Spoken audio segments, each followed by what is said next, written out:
Welcome to Digital Therapeutics edition of Digital Health Today, and I'm your host, Eugene Burahovich. In the previous episode, I spoke with Shalja Dixit, CEO and co-founder of Curio. In their own words, Curio is a digital therapeutic company with a tailor-made cognitive behavioral therapy programs for women across the cycle of life. Today, I speak with Louisa Stuwe and Aymeric Perchant, eHealth project directors at the French Ministry of Health. For those who follow this podcast and the digital therapeutics industry closely, you know that all the eyes have been on Germany with the DiGA. Well, by popular demand, I have the pleasure of hosting Louisa and Aymeric to give you, our audience, a bit of history and the current state of digital therapeutics in France, and of course, what's to come. But before we dive in, I had dozens of inbound messages asking me to get an update on what is happening internationally. And given the advancements in France, it just seemed logical to focus on the largest country in the European Union. Well, at least by surface area. I hope you enjoy my conversation with Louisa and Aymeric. Louisa and Aymeric, welcome to the DTX podcast. Excited to have you both here. And this is actually outside of our coffee talk with Amalgam, my first time doing this recording with two people at once. So let's see how it goes, but let's start as we usually start. And I will ask maybe Louisa to quickly introduce herself and then you, Aymeric. And both of you, please don't forget, one key thing, we want to get to know the people that are driving the digital therapeutics and digital health industry. One interesting fact about each of you. So why don't we kick it off with Louisa and we'll go on from there. Hello, my name is Louisa Stuwe. So I'm working as a project director here at the French Ministry of Health and Prevention at the Digital Health eHealth delegation. It's one of the youngest delegations in our ministry. And my background is both in public administration and in public health. And I've been working in many public and private structures before joining the ministry. And a fun fact about myself, well, I'm a very European citizen. I have both the French and the German nationality. So in all of my work, I always promote the European perspective. Love it. And Aymeric, welcome. Your turn. Yes, thank you. So I'm a colleague of Louisa. My name is Aymeric Perchant. I'm a project director at the eHealth delegation of the French Ministry of Health. And I'm in charge broadly of everything related to medical device innovation, health technology assessments, and regulatory pathways. I hold an engineering degree and a PhD in signal image processing, and I worked for more than 15 years for startups, and this is where my heart belongs, sort of. I worked also a lot to help build startups in technology transfer, and I've been in the French ministry since 1 year, and I don't know if I'm mentioning the fun fact now. Yeah, let's go. Let's hear it. I never wanted to work for the French health ministry. But these guys came to find me because I used to work for startups. And there was really a weird moment. They came to find me and they wanted me to work, and they asked if I had any references, people they could call. And I tried to call to tell my friends, you will be called. And they say, I will never say that you can work for the ministry. You can't do that. Well, I guess it is a fun fact. And I guess part of it is, I think, with the ministry overseeing the health and well-being of citizens, you can make a huge impact. Not to say that you can't do that in a startup, but looking forward to hearing more. Would love to hear a little bit about broader digital health journey at the Ministry of Health. What was the trigger for it and when did it really start? It's ongoing and there's a lot of activities that are going on, but would love to hear a little bit of the journey. Let's back us up historically. We have a big history on this journey, and it was not always a good story. So the story, and I won't be too long, don't worry, but it started nearly 30 years ago where we wanted to do digital health patient files. And it was really something that didn't work for many years. But I think nearly 4 or 5 years ago, there's been a tremendous change with two people starting the digital health and handling this at the ministry. And it was Laura Letourneau and Dominique Pont, who came and who were missioned to start something new and to build something in a different way. And there's been ever since really huge steps forward. And they started by building a roadmap with everyone, with every stakeholders in France and also in Europe. And that's why people such as Louisa were hired also. And there's kind of a startup spirit. And that's why I came here, because they really convinced me the way you change things in startups, but on a much broader scale. So they started by just augmenting the pace to build all the information system infrastructures in hospitals and to be up to date in kind of information system. So to build everything related to the infrastructures. So they introduce what we call the state platform philosophy, where the state has to handle everything related to ethics, to interoperability, to reliability, so that everyone is confident in the way we handle the data. So there was a huge budget of 2 billion to build these infrastructures, and we call that in France the Ségur de la Santé. So the health Ségur is the name of the streets where there's the French health ministry. And after they build a lot of different things based on that, they build the individual health patient files for every citizens. And after also came another budget, or now more than 700 million about innovation in digital health, where we're building a lot of different things, and maybe we could talk about that later. But what is really important is that the philosophy and how we do things. We do things by consulting every stakeholders, and it's really important, but we do it in a really efficient manner. Very startup style. Yes. But when we say, okay, now we make a decision, then we go and we advance and we want results, and we want to have results really fast, and we want to just embark everyone with us. So there's a lot of communications involved, obviously, but it's not at all about communication. We have to communicate. It's about results and the way we do things, and that's what matters. And we used to call it I don't know how you would put it, but it's a lot of small but fast boats. Yes. So it's a lot of boats, not a big tanker, right? Louisa, anything to add kind of historically to this? Definitely. Thanks so much. I think Aymeric very well depicted the history of the digital health delegation. And indeed, small, fast steps, as Aymeric said, is really our way of thinking, our way of operating. And Aymeric also mentioned the Ségur funding program of 2 billion. And actually, this is European funding. And this brings me to complete a little bit this journey, which actually became more and more European. Indeed, we have the state as a platform vision for the digital health development all over France. And this is a challenge because France is a very centralized state. And indeed, by consulting and going from a bottom-up approach, going to the regions and so on, we were able to actually make this a reality. And so now also the regions are very much involved in this and have their own plans which translate the national strategy. So what happened at the EU level is we were quite lucky to have the key role in the European Union in the first semester of 2022, when France was presiding the European Union Council. So that was a big moment for digital health. And so indeed, that was actually the moment when I joined the team here a few months before that presidency started.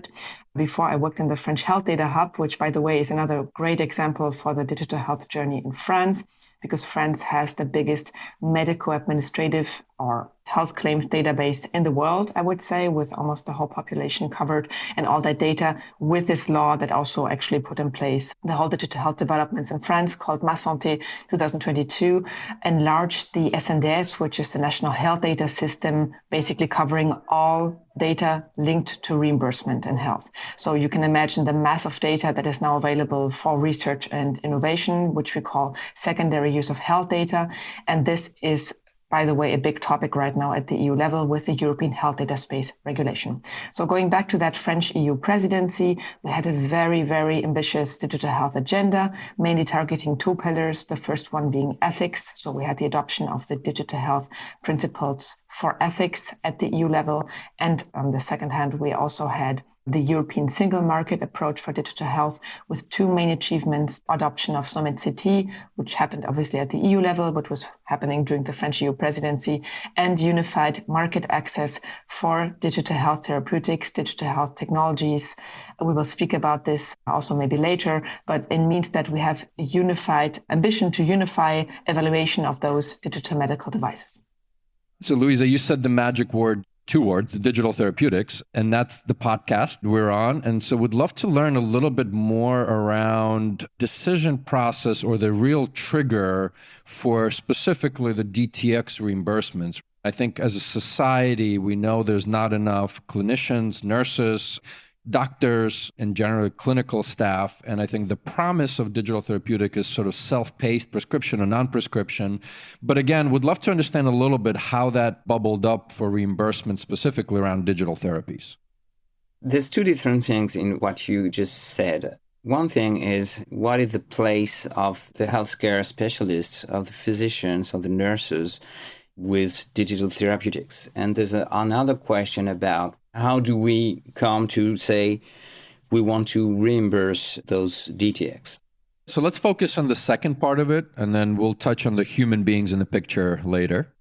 Yeah, it's also an important point. So what was the trigger? The trigger in France, I think, and there's many things, many thoughts involved in this, that there has been many what we call experiments and derogative reimbursement. So say, let's just try something else, but we just wanted to try.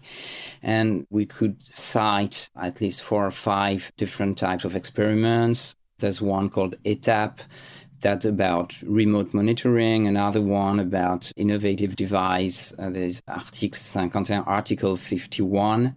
It's not Area 51 from the US, so there's no UFO. That's always good when it comes to people's health. No magical UFOs. Yes, it was the number of the article in the law of that year. And there's other experiments. And I think what the ministry said at one time, that's, okay, we made many experiments. Some were successful, some less successful, as we'd rather say. And now it's time to not only try, but to embark everyone in the process. And to embark everyone, we have to create a market. We have to create reimbursement so that the industry will come and will make real product and will benefit from this reimbursement, but also, of course, the patient. And it was decided last year with many stakeholders and with the tremendous motion of what has been done at the French ministry to make a reimbursement of DTX together with the remote monitoring coming inside the common law for the reimbursement. And we do the two were done at the same time. And so we want to just say there's successful experiments, let's make it permanent. And there's DTX coming. And the German DiGA was a little bit ahead of us in terms of DTX. But we also had remote monitoring, and we were ahead of the German DiGA. So it was really the right moment to go forward. And I can jump in here maybe with this German pressure that was kind of created since early on, because actually the pioneers in this, right, with the DTX reimbursement fast track. Yeah, and I was actually going to ask, Louisa, just because all the eyes are on DiGA and have been on DiGA. And so hopefully you can maybe add a little bit of color from the German perspective, but also any lessons learned around that as you guys are moving forward. Yeah, I guess there are many lessons learned, and we know that health is a national competency. So we know the German system is quite different from the French one, which is very federal, regionalized, and the French model is quite centralized. And so lessons to be learned, obviously, there are a few, especially if you look at the therapeutics which are being reimbursed.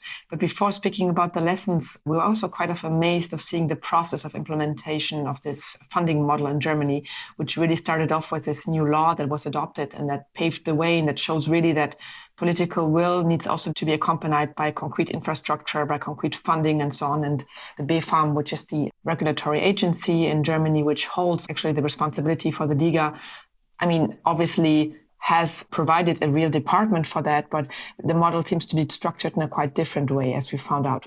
So yes, this all started back in November. I mean, it started in 2020, but in November, there was already this conference in Berlin, and there was also eHealth, which was this public-private partnership funded by the European Commission, which also kind of pointed at the need that we should look at what the Germans do. And so that's a little bit also how the European dynamic started. So what we've seen from the German model is, again, as Aymeric just said, the scope is quite small in terms of digital therapeutics, which are being reimbursed. And also the funding model is different because in France, we have a national funding strategy for digital health. It's called Digital Health Acceleration Strategy, funded by 700 million euros, even more to come very soon. So that's a little bit also the difference between the two models, where we saw that in the German case, there were many entrepreneurs coming wanting reimbursement, but what they needed is already to have a very nicely equipped dossier, which is not something easy to do for a small startup. You need to have lots of expertise, support, even a team speaking German in some cases. And so we already saw that limitation of the German model. And that's what we addressed with our own national digital health strategy, that we provide calls for projects where we take the project holders, the coordinators, the entrepreneurs by the hand and guide them, for example, in the establishment of their medical economic evaluations and their protocols and so on. So that's a little bit the difference. There is end-to-end funding strategy accompanying also this new fast track, which is about to be published and not yet operational, but soon to come. And then the second difference is, I think, also the implementation part. We don't know yet how the German model will be different from the French one because the French one is about to come. But again, the model is different, centralized versus federal. And last but not least, what we can learn from the model, I let also Aymeric complete a little bit here, is the therapeutic areas are quite interesting to look at. The main therapeutic focus is mental health. And then also looking at the volume about what actually comes to reimbursement and what is actually used. So that's also the next step we want to learn from the Germans. What are the applications which are now in the DiGA directory? Are they actually used? Are they making any sense? Do they reach the patient? Do they actually achieve better health results in the healthcare system? Are there actually costs being saved from that, etc.? So there's many open questions still on the pathologies as well, targeted on the usefulness of all of this. And just to conclude on those points here, Germany is not the only country having considered these developments. Currently, Belgium is also implementing a model. Luxembourg is about to propose something as well. The Nordic countries, Finland, Sweden, and so on, also considering this. If there's anything else to add, Aymeric, on the DiGA and let's call it watching the Germans. We had many discussions with the B-Pharm and with companies that wanted the DiGA. So there's many lessons. And I think one of the important lessons we have to listen that it's not because you're reimbursed that you wouldn't be prescribed. And the awareness of both physicians and patients are really, really important. And I think that is something that is really key because it's a medical device. You cannot communicate as you want to communicate on those devices. It's regulated. So we really have to take that into considerations. And it's not only a matter of reimbursement. There's a usage. And we have in France established a few programs to improve usage of DTX. And I can never translate this. It's a tiers-lieu d'expérimentation, the third-party location to experiments. So where we will enhance the usage. Like a sandbox, almost like a sandbox. Yes, a kind of sandbox, but in hospitals and our healthcare locations. There's a lot of different initiatives. There's also big initiatives, and there's more than 100 million on that, on training of physicians about digital health, generally speaking, but in particular about DTX, that will also, we think, play a major role in the adoption of digital technology in healthcare. And as always, it's interesting because I was going to dive in some of the things, and I still remember when 2020 hit and DiGA started moving, and if you guys remember the days of when Clubhouse launched, so Germans picked up quite quickly on that Clubhouse network, and lots of the discussions that I joined was around DiGA, and luckily many of them were in English. And one of the challenges, and I think still is, and I think Louisa also alluded to, is everything from the number of prescriptions to today, when the doctors prescribe a pill, they don't do anything with it. Pharmacists are the ones dispensing those pills in the front lines. So you kind of alluded to the fact that obviously doctors that will be prescribing this need more education, and I love hearing that there's 100 million plus just for that. So would love to dive deeper into, have you guys even surveyed doctors in France on their knowledge of DTX? And how did you guys even come to that conclusion that you need to invest more in education of doctors in prescribing digital therapies and tools? So the decision-making process, and maybe you can dive a little bit deeper what will be as part of that program or process to educate. There's several steps in this education, but the main was based on the consultations of stakeholders who said, and physicians and also patients said, okay, we have a big issue here because physicians and all healthcare professionals, generally speaking, are not trained well enough because it's not mandatory in their training. So first we had to regulate and create the set of skills that those physicians has.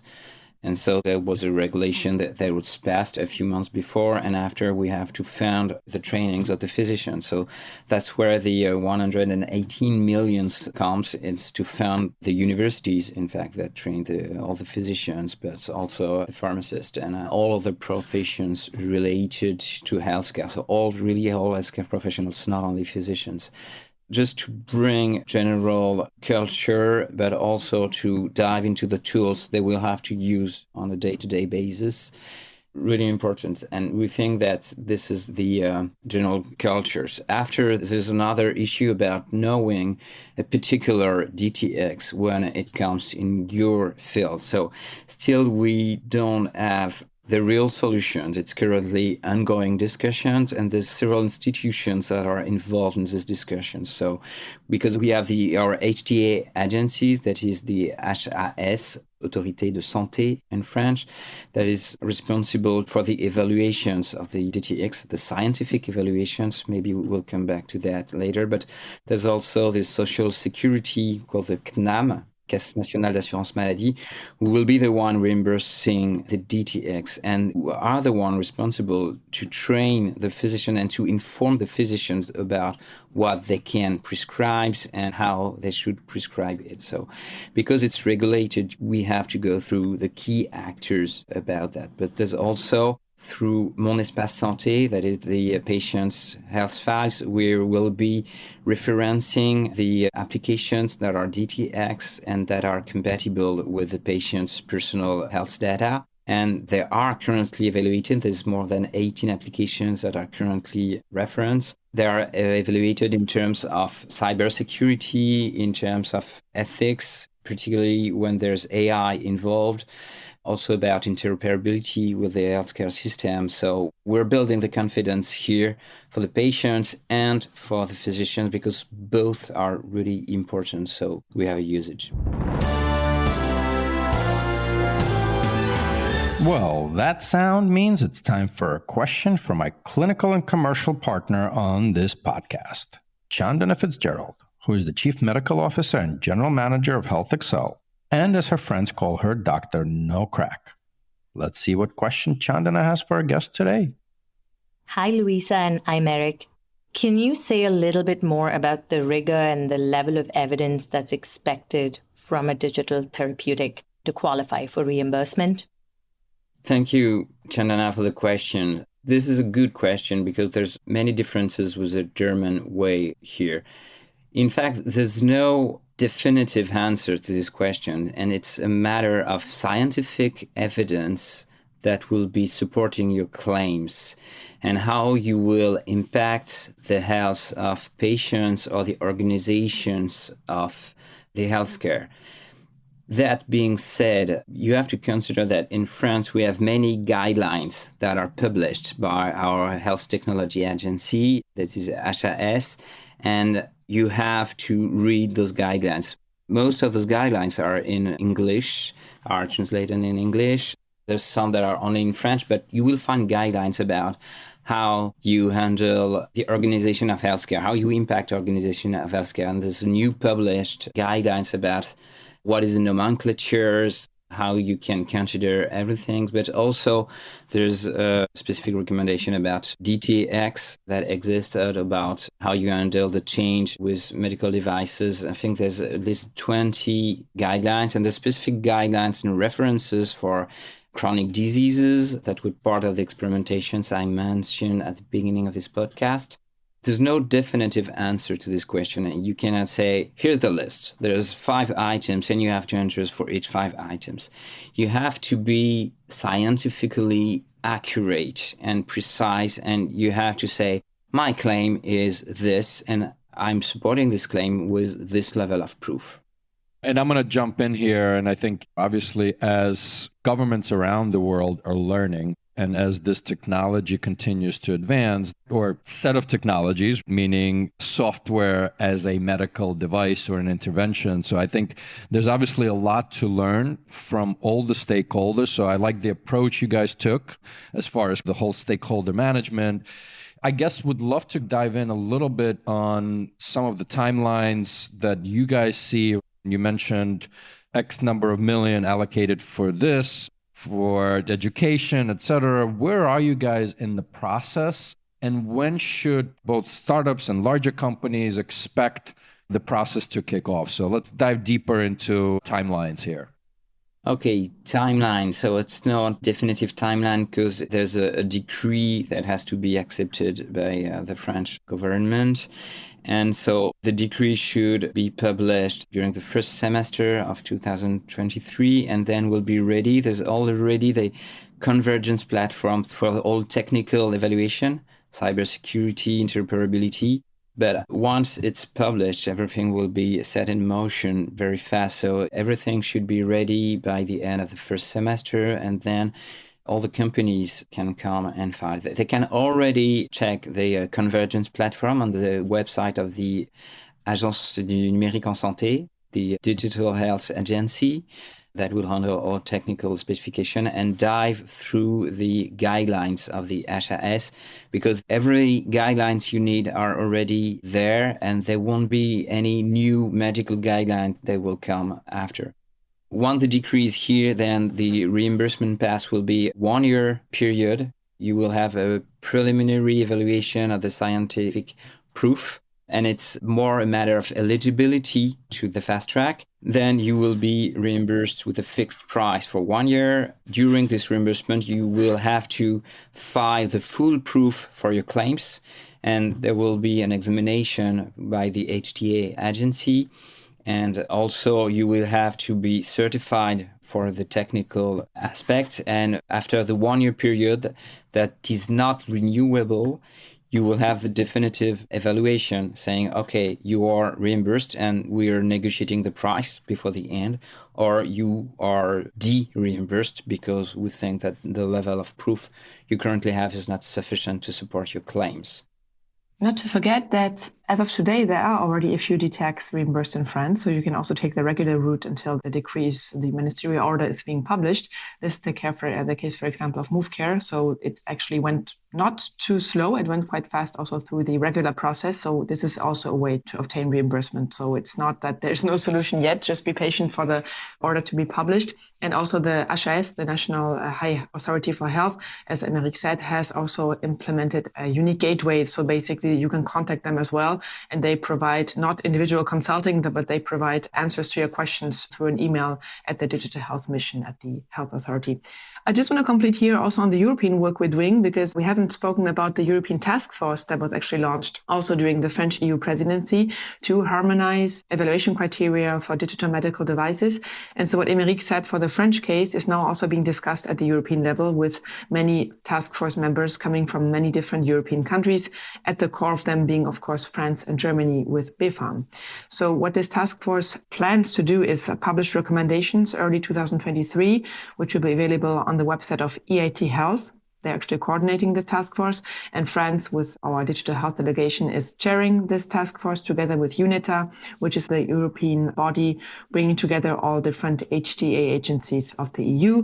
And so basically 3 work packages tackle the same questions that we have at the national level, also at the EU level, so that ideally an entrepreneur can also have a kind of European vision for market access of his or her product, because that's also the case for many countries which are quite small. It's quite a burden if you have to access 27 procedures. It's not very lucrative. And also the patients will get delayed access. So that's why this task force is working on 3 work packages mainly. The first one is about the taxonomy. Already Aymeric hinted at that. What do we define as digital medical device by application purpose? For example, is it targeted at healthcare professionals? and or directly for patients. There's so many more hybrid definitions that you can imagine between those two extremes. The second work package is about the evidence requirements, the minimum requirements that HTA agencies will require for those digital medical devices to be reimbursed. So perhaps we can find consensus among those countries so that ideally the HTA agencies, the BfArMs, the HRSs will recognize each other in terms of evaluation. And thirdly, all the socioeconomic dimensions which are linked to that, to the uptake of a technology in a national healthcare system.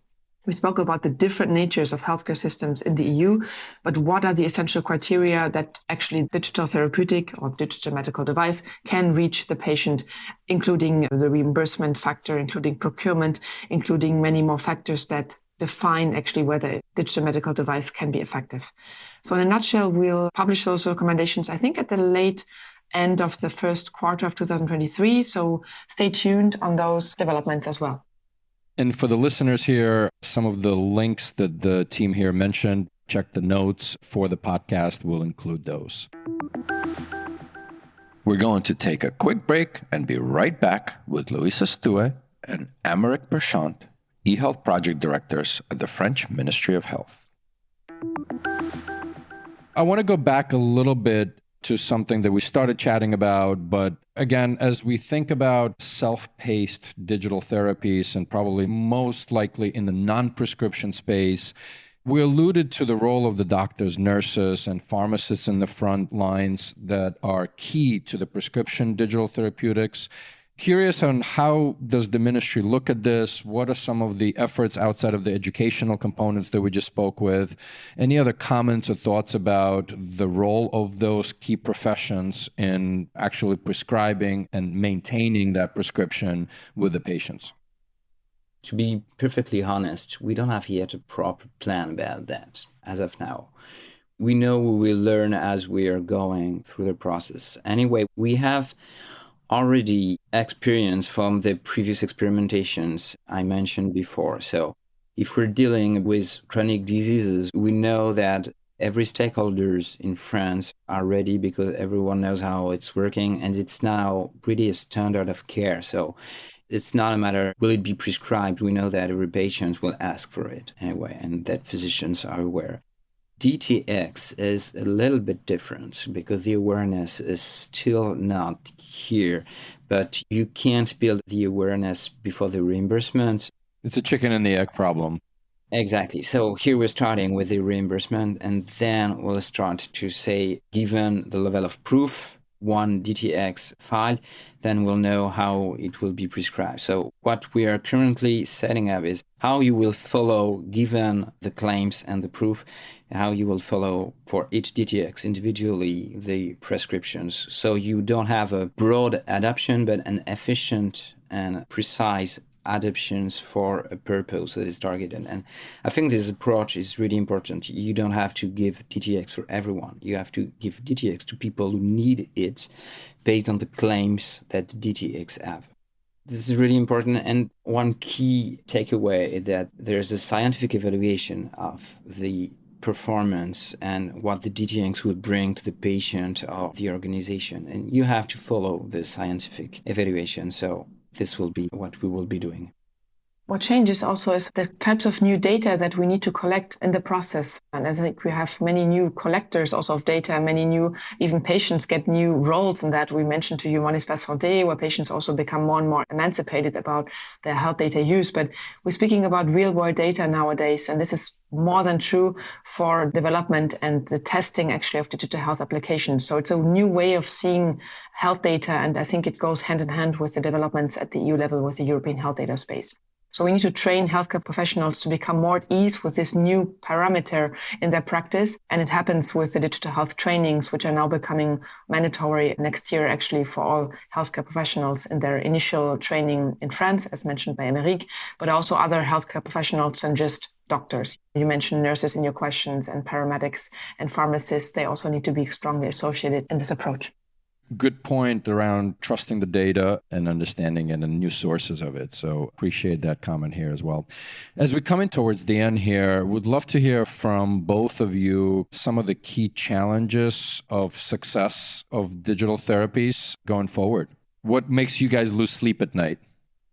There's many things, but for the DTX reimbursements, what will keep me awake at night is really, will there be a massive wave of industrials that will come and that will fight for reimbursement to be sure that patients will benefit from it and healthcare professional and organization will benefit from it. It's still an open question for us because we don't have launched yet the reimbursement pathways, and it's kind of only discussion and we're on the verge of starting it. So will it be a huge race or there's only a few? We really think that will be many, but it's still a question. We hope we will be overflowed with DTX, but still what is really important here is that we don't just want to be overflowed. We want to be overflowed by DTX that have scientific proof.